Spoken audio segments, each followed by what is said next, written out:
Hey guys, Pastor Joe here with our next 2-minute takeaway, and today it comes from our reading from Hebrews. Yesterday we kind of finished up the letter to the Hebrews, and I was just reflecting on a passage from chapter 12 on my run today, kind of fitting. It talks about running in it. It comes from chapter 12, verses 1 and 2, and we just begin in here, and the writer is saying, "So then with endurance, let us also run the race that is laid out in front of us, because we have this great cloud of witnesses surrounding us." And when he's talking about, or she, when the writer's talking about this great cloud of witnesses, they're referring back to chapter 11, where you have example after example after example after example of individuals throughout the Old Testament who lived by faith.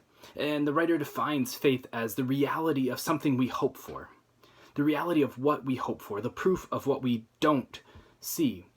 The writer is reminding us that faith is something to be practiced, something to be lived out, not just simply believed.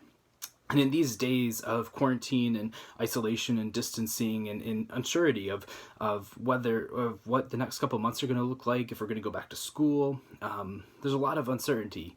But it's just a reminder and encouragement for us to kind of focus in and hone in on all that we have, all that God has given us, all that God has graced us with, all that God has strengthened us with, to run the race of endurance, to run the race with endurance. And it just kind of reminded me that in endurance races, you're continually refueling along the way. You have your goo packets, you have your gel packets, you have food that you're eating, Gatorade, you're drinking water, you're drinking Hammer products, you're drinking.